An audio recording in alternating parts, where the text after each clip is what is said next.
Minister for Finance.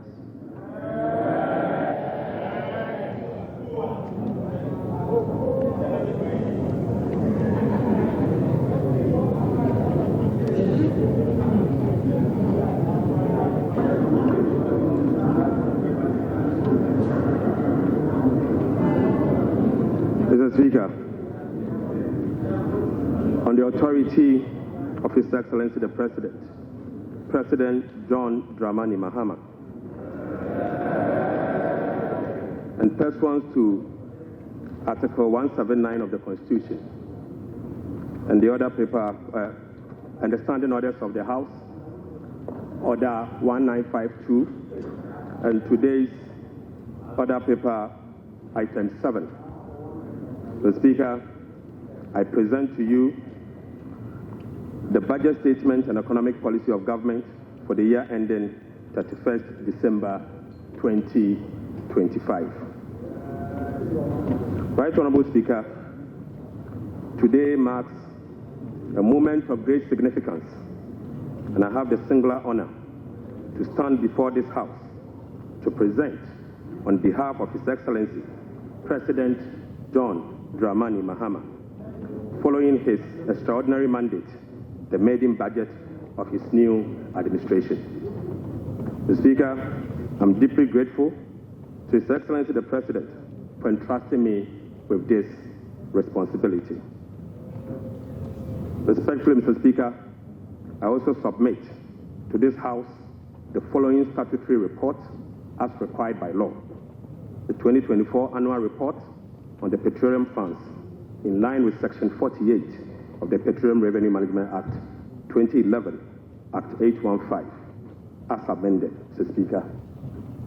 Mr. Speaker, I also submit the 2024 Energy Sector Levies Report in accordance with Section 6 of the Energy Sector Levies Act 2015, Act 899. And finally, Mr. Speaker, the 2024 Annual Report on the collection and utilization of the African Import Union Levy, in line with Section 7 of the African Union Import Levy Act 2017, Act 952. Right Honorable Speaker, with this budget, I will also be seeking a review of the following act to support the policies of government aimed at stabilizing the economy and promoting inclusive growth. The first will be an amendment to the Petroleum Revenue Management Act 2011, Act 815. The second will be the Ghana Infrastructure Investment Fund Act 870. And the second will be an amendment to the Mineral Income Investment Fund Act 2018, Act 978. The Speaker, I will also be seeking amendment to the Energy Sector Levies Act 2015, Act 899.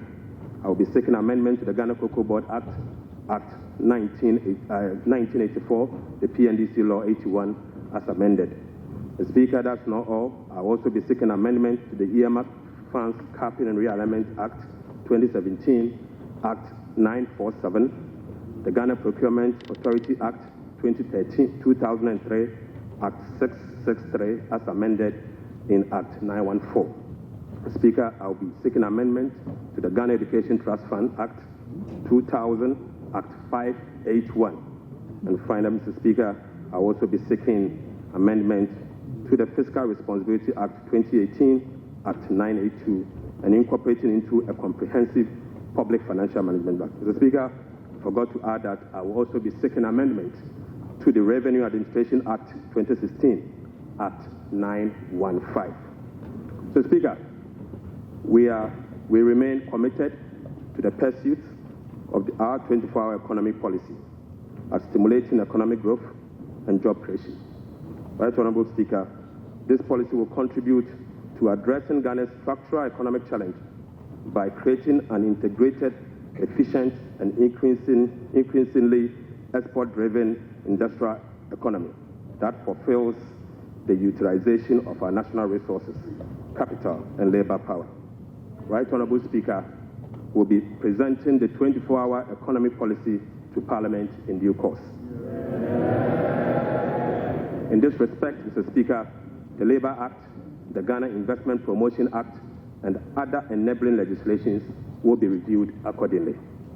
So, Speaker, as part of the effort to stabilize our city through foreign exchange and gold reserve accumulation, I will also submit a bill to provide a legal framework for the establishment of the Ghana Gold Board for the consideration of this House. Mr. Speaker, this budget is indeed an abridged version of the 2025 budget statement and economic policy of government. I respectfully request the Hansa Department to capture the entire budget statement and economic policy of government for the year ending 31st December 2025. Mr. Speaker, standing here evokes a sense of nostalgia as I reflect on my journey in public service. From my early days as a young parliamentarian in this House in the year 2009, destiny has guided my path from a backbencher to a member of the Finance Committee, to a Deputy Minister of Finance, to ranking member of the Finance Committee, to Minority Leader, to Majority Leader briefly, and now, Mr. Speaker, as Minister responsible of Finance.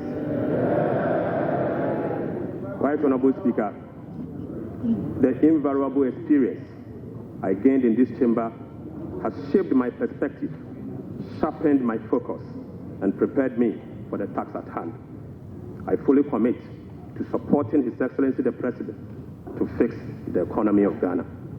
I take this opportunity to extend my profound gratitude to the good people of Ejuma Kwenyanesiam, my constituents, and to you, Mr. Speaker, and members of this House across the aisle for your unwavering support throughout my years in this chamber. Mr. Speaker, this esteemed House is a century of rigorous debate, principled cooperation, and at times constructive disagreement, all in the pursuit of greater good of our beloved country. I look forward to working with you, Right Honourable Speaker, and my colleagues on both sides of the aisle to reset the Ghana's economy through sound policy and structural reforms that will propel our country forward. So, Speaker, there comes a time in a nation's history when fundamental challenges must be confronted, difficult choices must be made, and a new course must be set for the future. For Ghana, the defining moment is now. Mr. Speaker, President John Dramani Mahama made a commitment to reset Ghana for jobs, accountability, prosperity. The Speaker, as captured in the NDC manifesto, in this regard, the theme of our budget is resetting the economy for Ghana we want. Right Honourable Speaker, the democratic principles we tirelessly fought for are being held. Our democracy has been consolidated with yet another peaceful transition of power. That notwithstanding, our youth face an uncertain future with growing unemployment and hopelessness. This suggests that the dividends of democracy, such as economic prosperity and social justice, remains elusive. So, Speaker, the choice before us as a country are clear. We can either continue on a path of self-destruction by not confronting the problems, or we can embark on a journey of fundamental reforms and transformation, one that resets our economic model, redefines our priorities, honors our social contract, and provides opportunity for all. The Speaker, luckily, President Mahama has chosen the path of reform and transformation. He will fix the economy. He will restore hope and lead us to build the Ghana we want together. Right Honourable Speaker, this budget was preceded by the National Economic Dialogue on the theme Resetting Ghana, Building the Economy We Want Together, on the 3rd and the 4th of March 2025. Through this consensus-building dialogue, the people demanded a decisive action, real solution to the severe challenges that plagued us as a country. Mr. Speaker, the 2025 budget is a culmination of the true aspirations, felt needs, genuine desires of the people of Ghana, expressed through the engagement with diverse stakeholders. As part of our broad consultation also, ahead of the budget, we recently engaged traders at major trading centers, including the Mokola market, to listen to their concerns, gauge their expectations, and elicit their input. So, Speaker, the extensive consultation revealed that the overriding concern among Ghanaian traders and business community remains price and exchange rate stability. Apart from eroding their working capital, exchange rate volatilities makes effective business planning impossible and increase the cost of doing business. This budget outlines far-reaching measures which will be implemented in close collaboration with the Central Bank, the Bank of Ghana, to effectively and efficiently manage the exchange rate and inflation.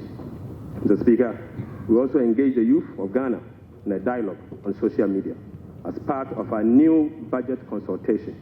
Mr. Speaker, during my engagement with the youth, it was revealed that 321 pharmacists who were employed since June 2023 have not received their salaries. We will take urgent steps to remedy this situation immediately. Right Honorable Speaker, this conversation was an eye-opening experience, one that strengthened my belief that the voices of the youth matter in designing policies that directly and indirectly impact their lives and future. So, Speaker, in the year 2016, I came to this chamber on behalf of the then Minister of Finance, the Honorable Seth Emmanuel Tepe, and led the passage of the Public Financial Management Act 2016, Act 912, to deploy a robust public financial management system. Even though, Mr. Speaker, the Public Financial Management Act remains one of the best in the world, its poor implementation has rendered our public financial management systems weak, allowing for abuse and costly infraction. So, Speaker, President Mohammed's government is committed to the full implementation of this critical legislation. So, Speaker, accordingly, we will enforce the sanction regime, link contracting and public procurement to budgetary provisions in the medium-term expenditure framework, and seek parliamentary approval for all multi-year commitments as required by law.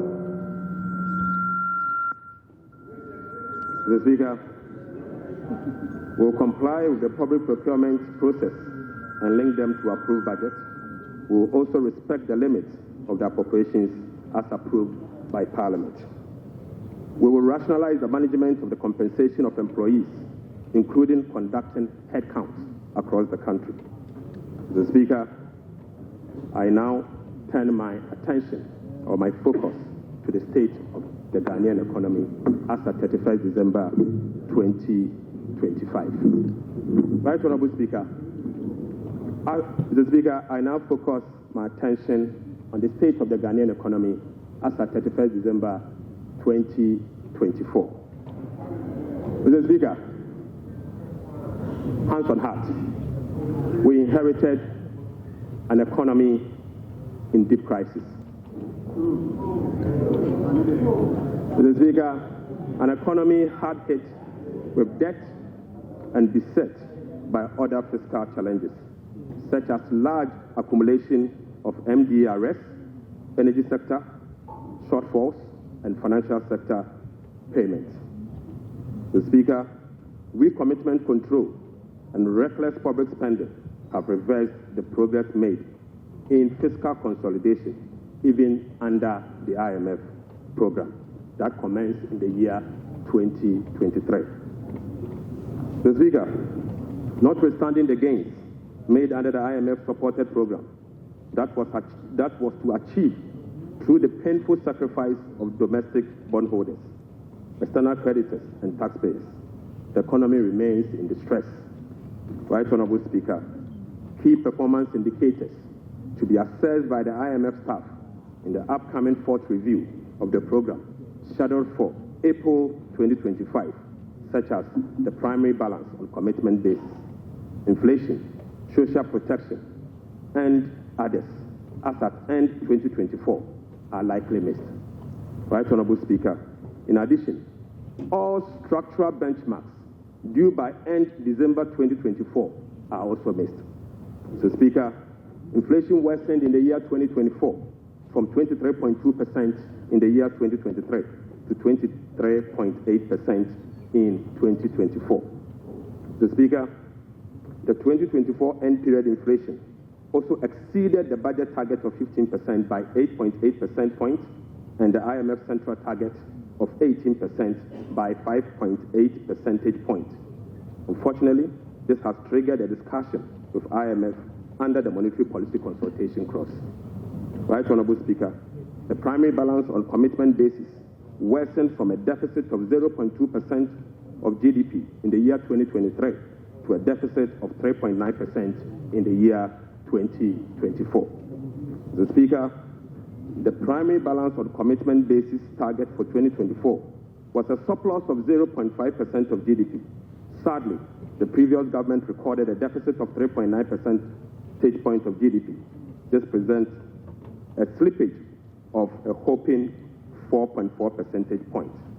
Right Honourable Speaker, at the end of December 2024, total central government arrests amounted to 67.5 billion Ghana cedis, representing 5.2% of GDP.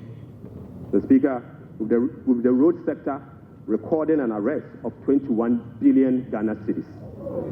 The Speaker, when I assumed office on the 23rd of January 2025, my office was inundated with requests for payment for many contractors and suppliers.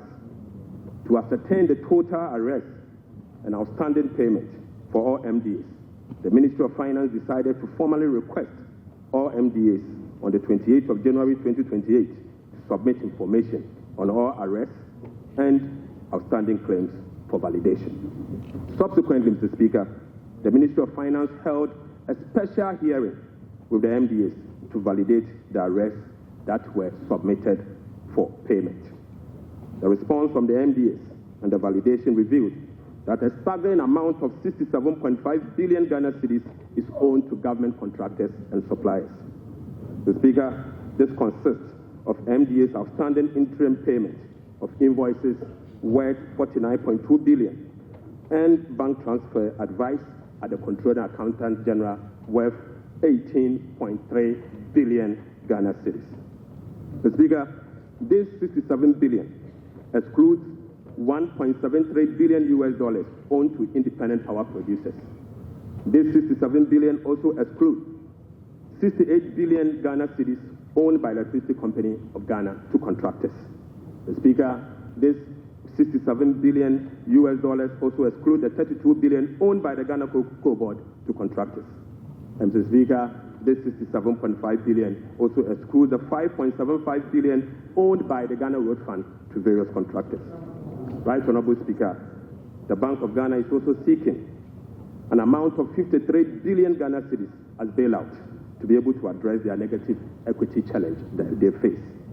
Mr. Speaker, as part of the measures to address these mounting accumulated arrests, we have commissioned an audit of these arrest payments and guarantee value for money before a penny will be paid. Mr. Speaker, before a penny will be paid, we'll commit to do that arrest. Right Honourable Speaker, in addition to the 67.5 billion cedis in arrest, the validation process also revealed that MDAs have awarded contract to the tune of a minimum 194 billion Ghana cedis. Mr. Speaker, this amount represents 16.5% of GDP as at the end of 2024, with the road sector again alone accounting for 100 billion Ghana cedis. Mr. Speaker, most of these contractors and most of these contracts were awarded without commencement certificate and authorization. Mr. Speaker, this is in blatant violation of the Public Financial Management Act 921. Right Honourable Speaker, let me now update you on our debt service obligations. Mr. Speaker, apart from the huge arrests and commitments, our fiscal situation is further complicated by huge bullet debt service and constrained fiscal financing options. Currently, Mr. Speaker, the government's option to finance the budget is limited to only treasury bill market following the debt restructuring program. Moreover, the forthcoming debt service of both domestic and Eurobond debt obligations will have profound implications for fiscal sustainability and balance of payment.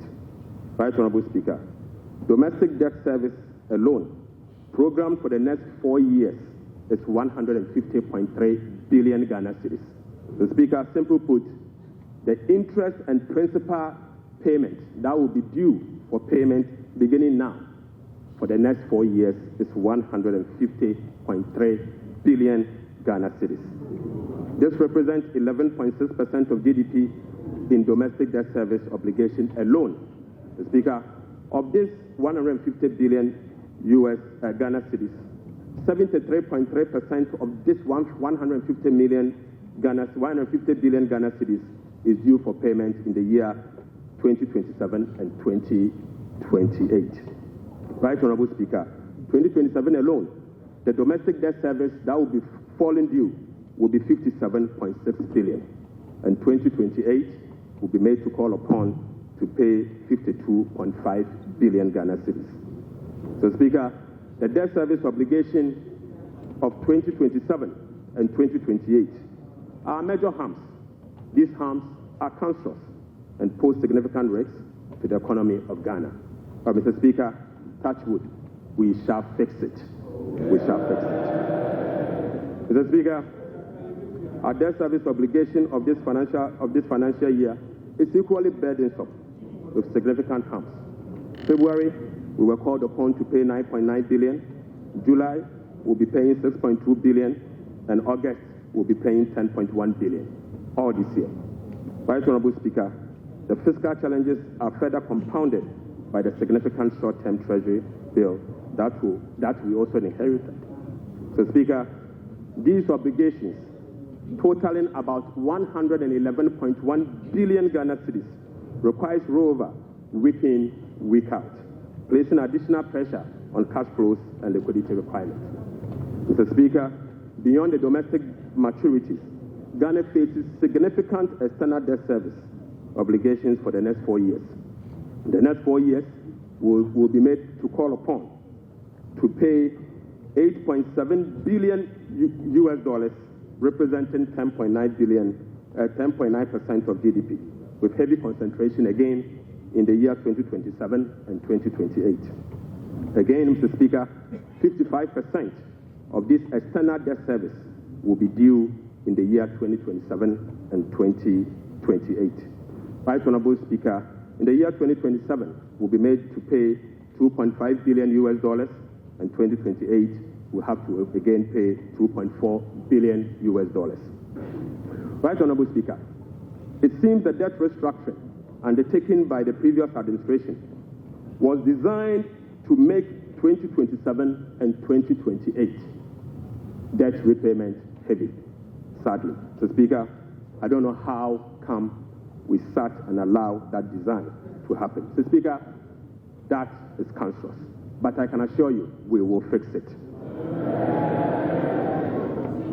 Mr. Speaker, in spite of all these upcoming domestic and external debt service obligations, no buffers were built to cushion this unprecedented debt service burden.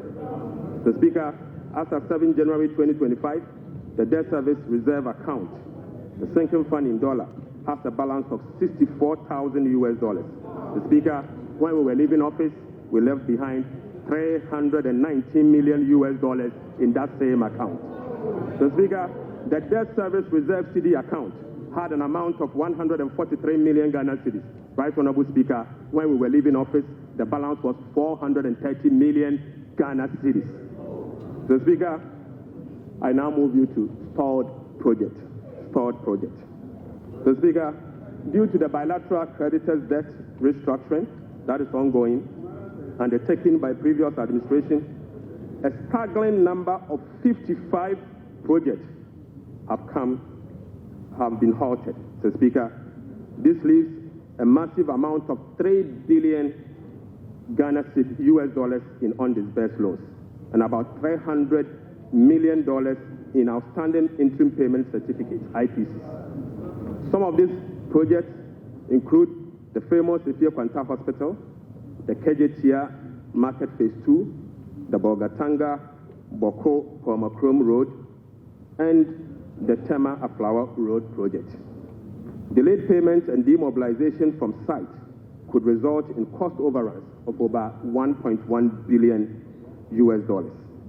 Right, Honorable Speaker, the IMF-supported program imposed an annual disbursement ceiling of $250 million for all bilateral loans that are being restructured. This constraint means that it will take a minimum of 12 years to complete all of this stalled program. So, Speaker, unfortunately, as a result of the debt restructuring or this stalled program, working with the IMF will take a minimum of 12 years if we decide to go business as usual.